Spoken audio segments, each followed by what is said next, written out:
जय श्री कृष्ण मित्रों, स्वागत है आपका श्री कृष्ण भक्ति चैनल में। आज के वीडियो में हम लाए हैं पुरुषोत्तम मास महात्म कथाएं का द्वितीय अध्याय। श्री गणेशाय नमः। ओम नमो भगवती वासुदेवाय।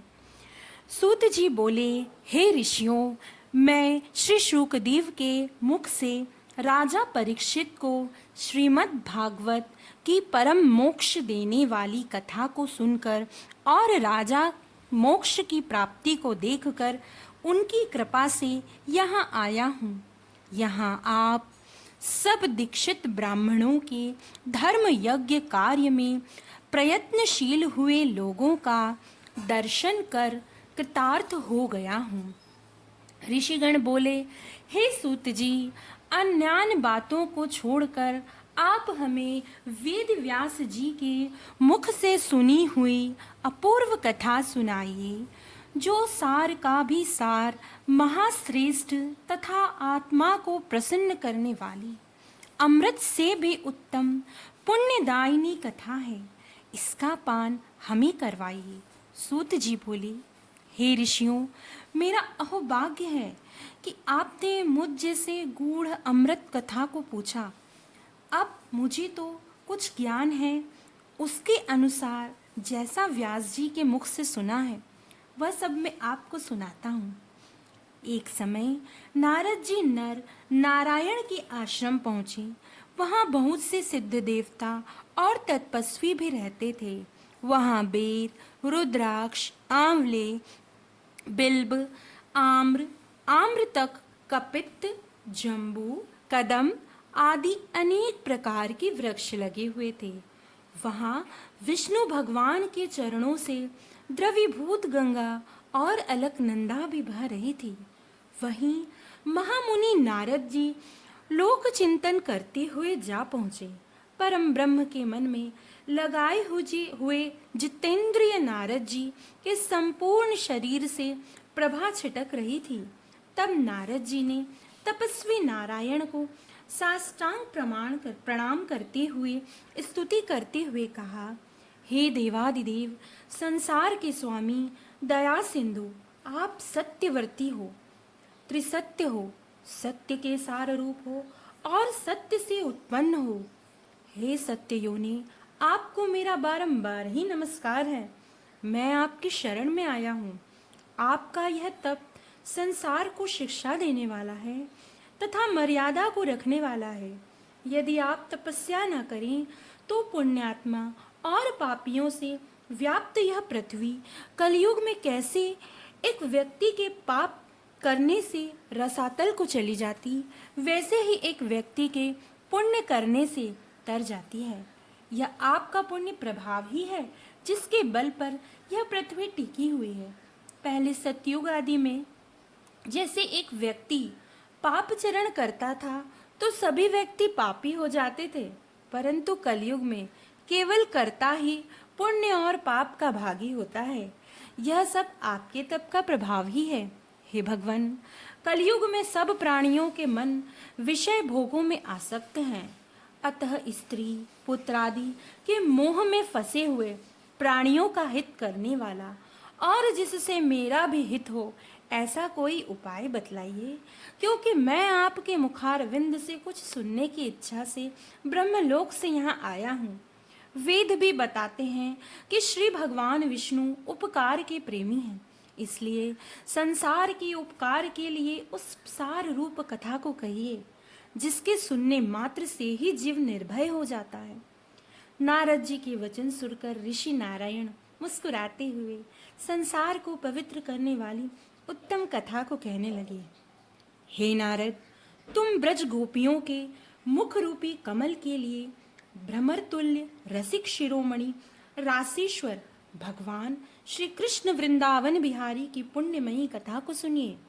हे वत्स, साल भर में रचना करने में समर्थ है, उनके कामों का वर्णन कोई नहीं कर सकता। इस संसार के सार रूप भगवान के अगम्य चरित्र को तुम भी भली प्रकार जानते हो, जो वाणी से भी परे है। तो भी मैं तुम्हारे सामने पुरुषोत्तम भगवान के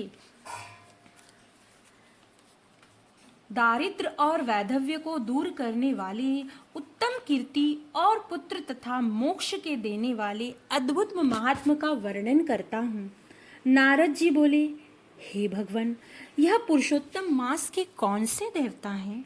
उनका क्या महात्म्य है? यह सब मुझे विस्तार से बतलाइए।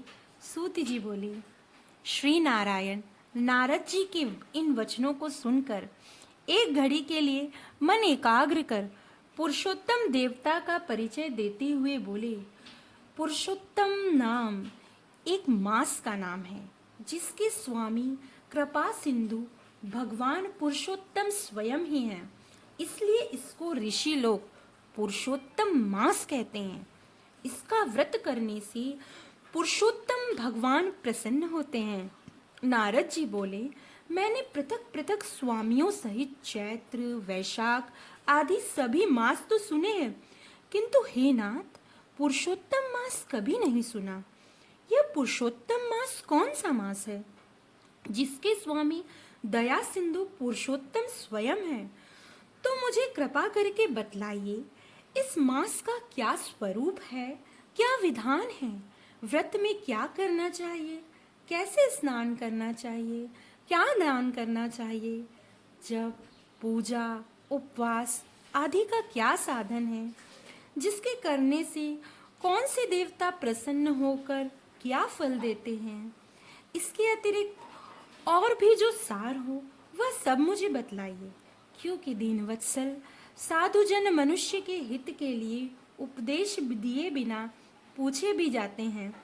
इस पृथ्वी पर जो लोग दूसरों के भाग्य के सहारे चलते हैं वे दरिद्री, दुखी, रोगी होते हैं और पुत्र की इच्छा करने वाले होते हैं, जिनमें कोई जड़, गूंगे, घमंडी, मूर्ख, कुचाली, नास्तिक, लंपट, नीच, अति बुद्धि, पराई नौकरी करने वाला, निराश मनोरथ पूर्ण न होने वाले, पराक्रमहीन, कुरूप, रोगी, कुष्ठी, अंगहीन, अंधे आदि होते हैं तथा कोई इष्ट मित्र वियोगी, कोई स्त्री पुत्र आदि से दुखी, कोई माता पिता से हीन, कोई सुख दुख से ग्रसित, कोई दुर्बल तो कोई मन वांछित वस्तु से रहित है। हे भगवान, ऐसे मनुष्य कुछ पुण्य करके सुनकर तथा पढ़कर और आचरण करके इन कष्टों से छूट जाएं, ऐसा कोई सरल उपाय बतलाइए। विधवापन, बांझपन, लूले लंगड़े मानसिक कष्ट, रक्त पित्त रोग, मृगी, क्षय रोग, भगंदर, पथरी, संग्रहणी, खुजली, बवासीर आदि रोगों से ग्रसित और अन्य विविध दोषों में लोगों को देखकर मैं बड़ा ही दुखी होता हूँ। इसलिए हे कृपा सिंधु, आप मेरे ऊपर कृपा कीजिए और मेरे अनंतःकरण की शांति के लिए हे सर्वज्ञ, सब तत्वों के ज्ञाता, कोई लोक कल्याण का उपाय भली बाती समझाइए। सूत जी बोले, नारद जी के संसार के हित करने वाले प्रश्न को सुनकर देवादिदेव श्री नारायण के समान शांति देने वाले मधुर शब्द कहने लगे। श्री पुरुषोत्तम मास महात्म अध्याय 2 संपूर्ण हुआ।